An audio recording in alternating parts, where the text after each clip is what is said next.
Se rencontrer et là aujourd'hui on va parler d'un sujet évidemment, on va parler la RRQ, le régime de rente du Québec. C'est en plein ça. Ouais. Il y en a peut-être certains qui ont remarqué que leur RRQ sur leur paye leur coûte un petit peu plus cher. Peut-être qu'il y en a d'autres qui n'ont pas remarqué, mais que c'est quand même le résultat. Finalement. Ça coûte peut-être un petit peu plus cher qu'avant. Ouais. Ou encore, on a peut-être remarqué qu'on paye notre RRQ plus longtemps pendant l'année. Ah, okay. Parce que tu sais, il y a certains salariés qui vont remarquer quelque chose souvent vers le mois de mai, juin, juillet, selon nos revenus. Une fois qu'on a atteint notre plafond de cotisation maximale à la RRQ, mais la paye nette, elle augmente parce qu'on arrête de cotiser à la RRQ, on atteint notre plafond. Donc, la paye nette qu'on soit dans notre compte de banque va augmenter un petit peu. Ah, c'est bon, ça. Donc, là, ce qui arrive, c'est que parce qu'il y a eu des changements au niveau de la RRQ, il y a certaines personnes qui vont dire, oui, mais il me semble que d'habitude, avant rendu au mois de mai, ma paye, elle augmentait, puis si ça prend plus de semaines avant qu'elle augmente. Ben, bonne nouvelle, il y a une raison pour ça. OK. On n'a pas besoin d'aller voir les ressources humaines, là. Pas besoin, c'est pas une erreur de paye.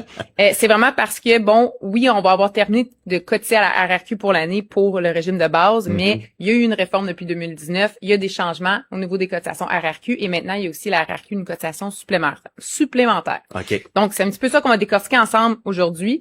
Donc, vous l'aviez peut-être remarqué ou pas, mais il y a effectivement eu une petite augmentation au niveau de les cotisations au niveau de la RRQ. C'est une réforme qui a commencé en 2019, qui a commencé plutôt avec des augmentations de cotisations. Depuis l'année dernière, on a vraiment une nouvelle cotisation supplémentaire qui s'est ajoutée, qui est vraiment distincte de la RRQ. On a la RRQ, puis on a la RRQ supplémentaire. Okay. Donc, il y a vraiment une distinction entre les deux. C'est bon.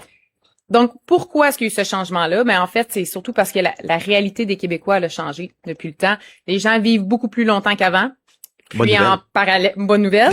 Mais en parallèle, on veut aussi prendre notre retraite plus jeune. Ouais, c'est vrai. Donc, on voit de plus en plus de gens qui vont vouloir ralentir à partir de 55 ans, 60 ans, semi-retraités, retraités peut-être même un petit peu avant, voyager plus, ou juste profiter de la vie un petit peu plus tôt. Donc, aujourd'hui, c'est plus rare de devoir, ce n'est plus rare de devoir financer une retraite pendant 25 ans, 30 ans, 35 ans. On doit la financer pendant plus de temps. Okay. Ce qui veut dire qu'on a besoin de plus de sous. Voilà. Oui, ça va, ça vient avec. Et voilà, exactement.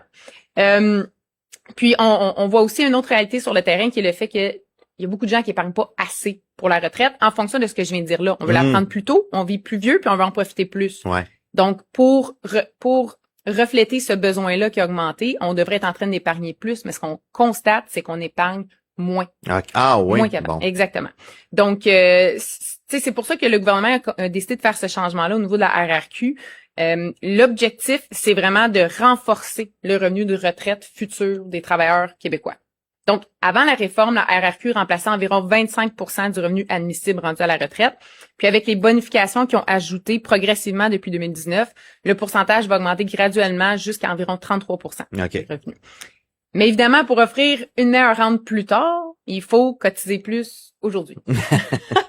Et c'est là que plusieurs Québécois ont commencé à voir que leur cotisation augmente tranquillement sur leur paye. Donc maintenant, la RRQ est composée du régime de base, comme on l'a dit déjà, et d'un régime supplémentaire qui est ajouté avec cette réforme-là.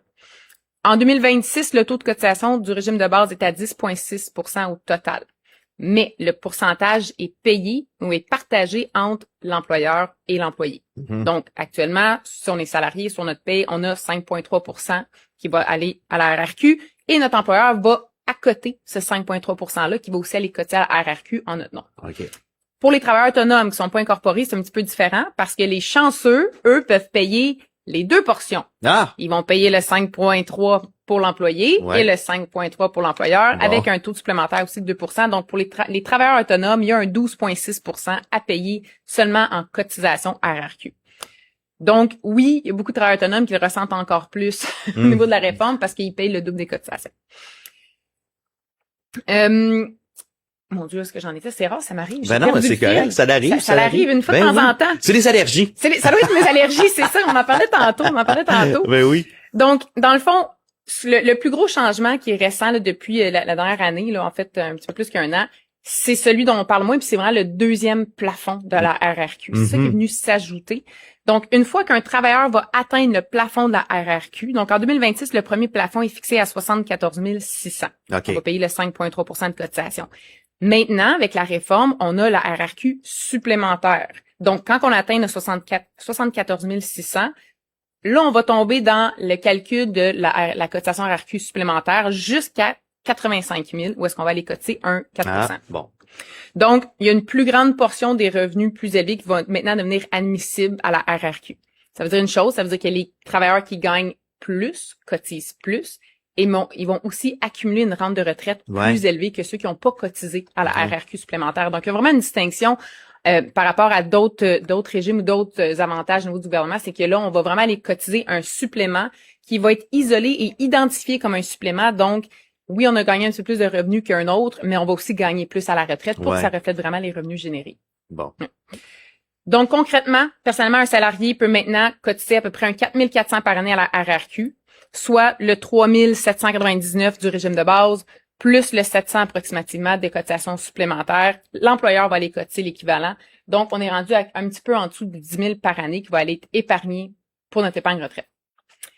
Donc, le point important, c'est pas tant est-ce que cette cotisation, elle me fait plaisir ou pas? Ouais. On a comme pas le choix. Elle vient avec. Oui, c'est ça. Il faut le voir comme une épargne forcée. Ouais.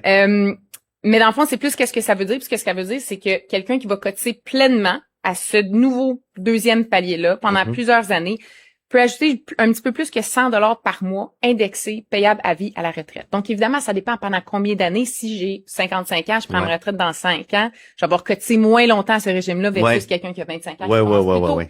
Mais l'impact sur la rente de retraite est quand même important parce qu'il faut pas oublier qu'un 100 $ indexé, payable à vie, ça représente quand même beaucoup d'argent avec une garantie, dans le fond, d'avoir ce versement-là. Donc, c'est un revenu garanti, c'est indexé à vie, puis c'est indexé selon l'inflation et c'est versé à vie. C'est un pas pire avantage. Puis dans un contexte où les gens vivent plus longtemps, où on peur de manquer d'argent à la retraite, ben là, ça devient très intéressant comme stratégie, être sûr que en tant que salarié ou encore en tant que travailleur autonome, qu'on va aller maximiser ces avantages-là. Excellent. Ça m'amène à un point, c'est là la réflexion que je voulais amener surtout, c'est que on entend encore souvent dire j'ai peur de trop en mettre dans mes REER, je veux pas trop en mettre, tu sais, je vais payer trop d'impôts plus tard, ça va, tu sais, comme j'en ai pas de besoin, j'ai déjà ce que j'ai de besoin. Mais honnêtement, pour la majorité des Québécois, en considérant que on prend notre retraite plus tôt, on vit plus longtemps, on va en profiter plus et on a moins de fonds de pension que ce qui existait avant, c'est plus l'inverse. Le problème, ça risque plus, ça sera pas tant d'avoir trop d'argent à la retraite, ça risque de ne pas en avoir assez, puis ça va être ça pour une grande partie de la population au Québec. Les gens vont sous-estimer plutôt énormément le coût réel de la retraite. On oublie la retraite, c'est pas une année, c'est pas 65 ans, je suis à la retraite, c'est de 65 ans à 95 ans, 100 ans, je suis à la retraite. Exact. C'est plusieurs années à couvrir. Donc, on oublie l'impact de l'inflation aussi, donc toutes des choses à considérer. Puis, un élément aussi super important au niveau des entrepreneurs, les travailleurs autonomes. Les dividendes ne créent pas de cotisation à la RRQ. Ce qui veut dire que si je suis un travailleur autonome ou si j'ai une entreprise puis je me verse seulement des dividendes pour me payer, je ne cotise pas à ma RRQ, ni le régime de base, ni le régime supplémentaire, ce qui fait qu'il va avoir un impact sur ma rente de retraite. Donc, encore une fois, dans un contexte où un entrepreneur n'a pas de fonds de pension et devient responsable de sa propre retraite à 100%, c'est encore plus important de considérer ces éléments-là dans la façon qu'on va se rémunérer pour être sûr qu'on n'est pas trop pénalisé à notre rente de retraite.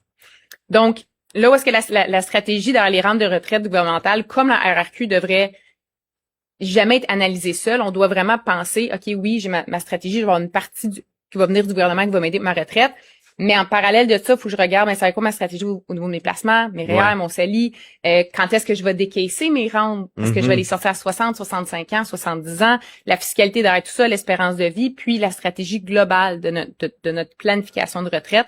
On va tenir compte de la stratégie de la RRQ, de notre vente, ou plutôt de nos années de travailleurs, pour accorder le reste de ces éléments-là dans notre stratégie. Donc, oui, les Québécois vont cotiser un petit peu plus aujourd'hui à leur RRQ, mais il y en a plusieurs aussi là-dedans qui vont être en train de bâtir une rente supplémentaire pour la retraite. Donc, somme toute, c'est quand même une bonne chose. Ben oui. Est-ce que ça l'annule le besoin d'épargner en parallèle? Non.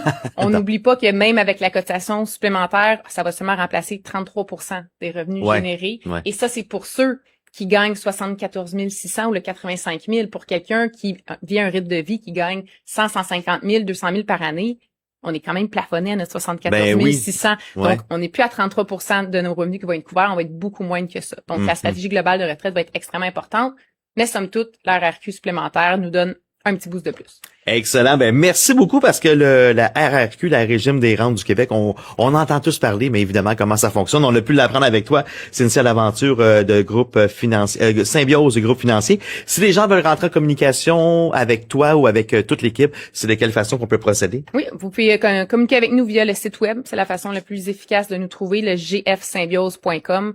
Tous nos coordonnées sont là. Vous pouvez nous envoyer un message directement. Excellent. Merci à toi. Bonne semaine, bonne journée. Il va faire beau aujourd'hui. Oui, on va en profiter. On va en profiter. Puis on se reparle nous autres mardi prochain ici même en studio. Excellent. Bonne semaine. Merci. Bonne semaine à toi aussi. C'était